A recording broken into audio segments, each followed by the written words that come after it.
Shalom, selamat pagi bagi kita semua. Saya menyapa kita dengan renungan pada pagi hari ini yang saya angkat dari Mazmur pasal 127. Saya mulai dari ayat yang pertama sampai dengan ayat yang kedua. Nyanyian ziarah Salomo. Jikalau bukan Tuhan yang membangun rumah, sia-sialah usaha orang yang membangunnya. Jikalau bukan Tuhan yang mengawal kota, sia-sialah pengawal berjaga-jaga. Sia-sialah kamu bangun pagi-pagi dan duduk sampai jauh malam, dan makan roti yang diperolehnya dengan susah payah, sebab ia memberikannya kepada yang dicintainya pada waktu tidur. Saudaraku, sering kita berpikir bahwa kebahagiaan dan keberhasilan kita di dalam keluarga ataupun di dalam pekerjaan kita, bahwa karena hasil usaha atau hasil kerja kerasnya kita. Memang bekerja keras dan berusaha itu sangat baik, dan itu saya anjurkan sebagai kita anak Tuhan harus meningkatkan kualitas diri. Jangan kita menjadi seorang pemalas atau tidak mau bergairah, apalagi seseorang tidak berkreatif. Harus kita memiliki kualitas diri dan kreativitas dalam hidup ini, saudara. Jangan menjadi orang pemalas, tetapi menjadi orang yang rajin dan bekerja keras. Tetapi sesungguhnya apa yang dikatakan oleh pemazmur tadi, di dalam ayat yang pertama dikatakan begini. Jikalau bukan Tuhan yang membangun rumah, sia-sialah usaha orang yang membangunnya. Artinya bahwa tanpa ada keterlibatan Tuhan di dalam usaha kita, di dalam keluarga kita, di dalam bekerja kerasnya kita, maka semuanya itu adalah kesia-siaan. Itu yang dikatakan oleh pemazmur.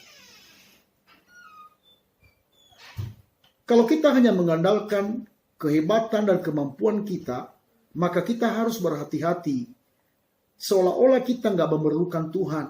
Seolah-olah kita nggak membutuhkan Tuhan. Dan kita ada di dalam koridor sombong. Dan manusia yang sombong adalah menjadi lawan Tuhan. Tetapi yang benar adalah, saudara, bahwa kita dalam kerja kerasnya kita harus kita melibatkan Tuhan. Dengan cara bagaimana? Kita memberikan waktu kepada Tuhan di dalam persekutuan, di dalam membaca firman dan berdoa. Jadi hidup ini harus ada keseimbangan. Bukan hanya kerja keras dan usaha saja. Tetapi juga kita harus memiliki waktu juga untuk Tuhan. Untuk melibatkan Dia di dalam keluarga kita, di dalam pribadi kita, bahkan juga di dalam usaha dan pekerjaan kita. Sekali lagi saya ulangi, bahwa kerja keras itu baik. Sebagai anak Tuhan terus kita harus meningkatkan kualitas diri. Tetapi harus juga ada keseimbangan untuk terus kita bersekutu dengan Tuhan, memerlukan pertolongan Tuhan, sehingga kita tidak hanya mengandalkan kehebatan kita dan kekuatan kita. Saya melihat itu di dalam Amsal pasal yang ketiga, ayat yang kelima, saya mulai di sini, dia berkata begini. Percayalah kepada Tuhan dengan segenap hatimu, dan janganlah bersandar kepada pengertianmu sendiri. Akuilah Dia dalam segala lakumu, maka Ia akan meluruskan jalanmu. Janganlah engkau menganggap dirimu sendiri bijak. Takutlah akan Tuhan, dan jauhilah kejahatan. Dia di sini, saudara. Jangan kita mengandalkan kehebatan dan kekuatan kita. Jangan kita bersandar kepada pengertian kita. Tetapi kita harus bersandar dan percaya kepada Tuhan dengan segenap hati. Kita harus mengakui Tuhan dalam segala aspek hidup kita. Di dalam pekerjaan kita, kita akui bahwa oleh karena Tuhanlah semua. Sehingga bisa berhasil, sehingga bisa beruntung, sehingga kami mendapatkan kebahagiaan, bukan karena kehebatan kami. Semakin kita rendah hati di bawah tangan Tuhan, maka justru Tuhan akan mengangkat kita.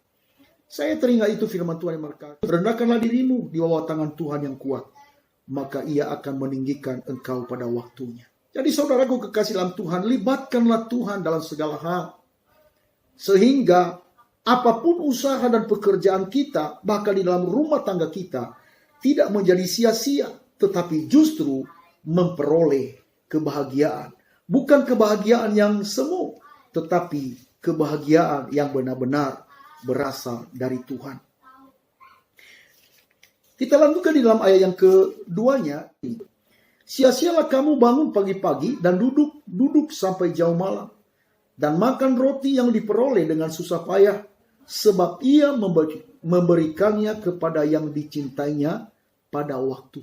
Di sini, ia memberikannya kepada yang dicintainya. Nah, dia memberikan berkatnya itu kepada orang yang dicintainya. Berkat Tuhan itu bukan hanya melulu hepeng atau duit.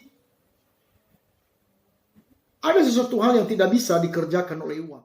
Apa yang tidak dapat dikerjakan oleh uang adalah kebahagiaan. Ada banyak orang yang memiliki uang banyak, tetapi tidak mendapatkan kebahagiaan. Pertengkaran yang hebat di dalam rumah tangga. Walaupun banyak uang di bank, tetapi tidak mendapatkan kebahagiaan itu. Dan memang itu tidak ada jualan bahagia. Kebahagiaan itu hanya berasal dari Tuhan. Ada banyak orang yang memiliki makanan yang berlimpah-limpah, tetapi tidak mendapatkan kebahagiaan. Tetapi ada orang yang mungkin memiliki uang secukupnya, tetapi dia memperoleh damai sejahtera dan sukacita di dalamnya. Karena kenapa?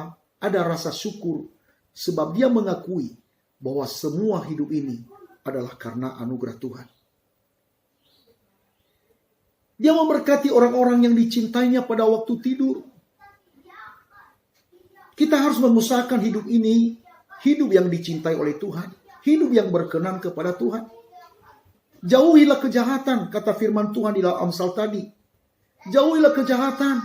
Saya ulangi lagi tadi dikatakan di dalam ayat yang ke-7 dari Amsal pasal 3. Janganlah engkau menganggap dirimu sendiri bijak, takutlah akan Tuhan, dan jauhilah kejahatan.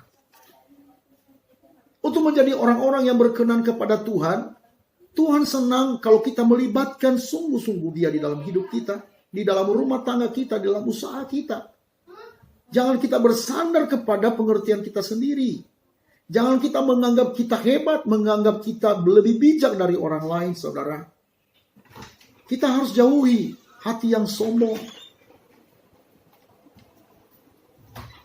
Tetapi kita harus menggantikan hidup kita menjadi hidup yang takut akan Tuhan. Sehingga jalan hidup kita, saudara, begitu enteng. Kenapa? Karena ada Tuhan yang selalu menyertai kita. Mari saudaraku kekasih dalam Tuhan, dalam hari-hari yang akan kita lalui, mari kita banyak melibatkan Tuhan. Mari kita bersandar kepada Tuhan. Mari kita benar-benar mengandalkan Tuhan dalam segala hal. Baik itu dalam rumah tangga kita, dalam usaha kita, bahkan dalam mendidik anak-anak kita, saudara. Kita harus melibatkan Tuhan. Kiranya Tuhan Yesus memberkati kita sekalian. Amin.